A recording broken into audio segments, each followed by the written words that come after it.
Assalamualaikum semuanya. Semangat pagi. Materi kita hari ini adalah tentang ketenaga kerjaan. Yuk kita simak. Tujuan pembelajaran kita hari ini, yang pertama, melalui tayangan video ini, peserta didik mampu memahami konsep materi ketenaga kerjaan. Yang kedua, melalui metode dengan diskusi kelompok, peserta didik mampu menyelesaikan masalah di dalam ketenaga kerjaan. Yang ketiga, melalui kegiatan presentasi peserta didik, mampu menyajikan dan menjelaskan hasil diskusi kelompok di depan kelas. Setelah kita mengetahui tujuan pembelajaran kita, sekarang kita akan masuk ke konsep ketenaga kerjaan. Coba perhatikan gambar anak kecil ini ya. Apa pendapat kalian mengenai gambar tersebut? Apakah seorang anak kecil termasuk sebagai tenaga kerja? Apakah anak yang tidak sekolah dapat dikelompokkan sebagai tenaga kerja? Untuk menjawab pertanyaan-pertanyaan tersebut, kalian perlu memahami konsep ketenaga kerjaan. Yang pertama, tenaga kerja menurut Undang-Undang Nomor 13 Tahun 2003 tentang Ketenaga Kerjaan.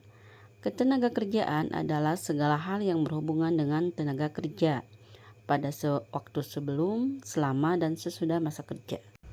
Sedangkan tenaga kerja adalah tiap orang yang mampu melakukan pekerjaan guna menghasilkan barang dan jasa, baik untuk memenuhi kebutuhan sendiri maupun untuk masyarakat. Tenaga kerja diklasifikasikan menjadi 3 kriteria ya.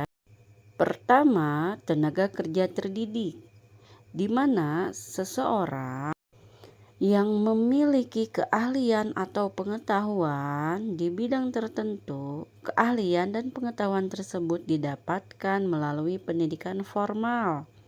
Contohnya, dokter, guru, dan akuntan. Selanjutnya nomor 2 yaitu tenaga kerja terlatih. Tenaga kerja terlatih seseorang yang memiliki keterampilan atau keahlian yang didapatkan melalui pendidikan non-formal. Pendidikan tersebut bisa berupa kursus pelatihan. Contohnya, supir, montir, dan tukang jahit. Itulah tenaga kerja terlatih ya. Yang ketiga, tenaga kerja tidak terdidik dan terlatih. Tenaga kerja tidak terdidik dan terlatih adalah tenaga kerja yang tidak memerlukan pendidikan dan pelatihan secara khusus. Kemampuan tenaga kerja pada kelompok ini contohnya adalah buruh cuci, kuli panggul, dan kuli bangunan. Ayo, dari 3 kriteria tadi kalian mau pilih yang mana? Selanjutnya angkatan kerja ya. Angkatan kerja menurut ILO. Angkatan kerja adalah penduduk usia kerja yang bekerja dan yang sedang mencari pekerjaan atau menganggur.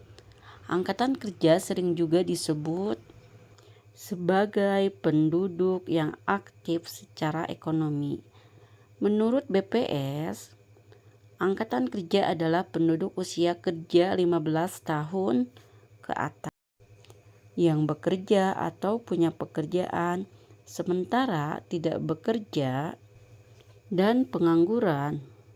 Penduduk yang termasuk bukan angkatan kerja adalah penduduk usia kerja masih sekolah, mengurus rumah tangga, atau melaksanakan kegiatan lainnya selain kegiatan pribadi. Itulah angkatan kerja. Selanjutnya kita akan masuk ke dalam kesempatan kerja.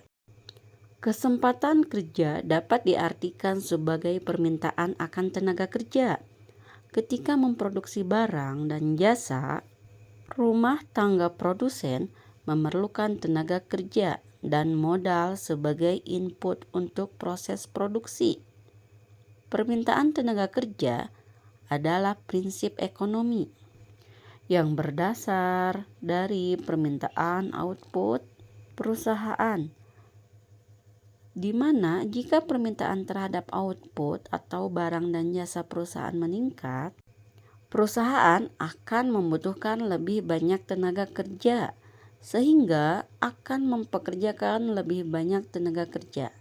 Sebaliknya, jika permintaan terhadap output menurun, maka perusahaan akan membutuhkan lebih sedikit tenaga kerja, sehingga permintaan tenaga kerja akan turun.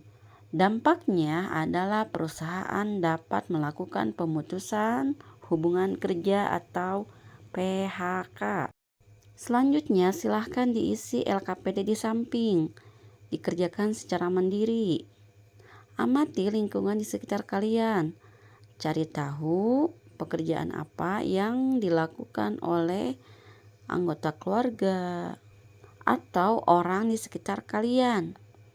Isilah kolom di bawah ini sesuai hasil pengamatan kalian. Selanjutnya, masalah ketenaga kerjaan. Masalah dalam ketenaga kerjaan berkaitan tentang bagaimana tenaga kerja mendapatkan hak dan menjalankan kewajiban. Indonesia yang memiliki jumlah masyarakat yang banyak tentunya memunculkan masalah ketenaga kerjaan yang beragam, mulai dari rendahnya kualitas tenaga kerja, tingginya penawaran tenaga kerja, hingga masalah kesehatan dan keselamatan tenaga kerja. Selanjutnya, silakan kalian berdiskusi kelompok dengan teman ya. Kerjakanlah tugas di samping ini secara berkelompok. Setiap kelompok memilih satu jenis kasus. Diskusikan jawaban dengan teman kelompok kalian. Carilah informasi di buku ajar atau di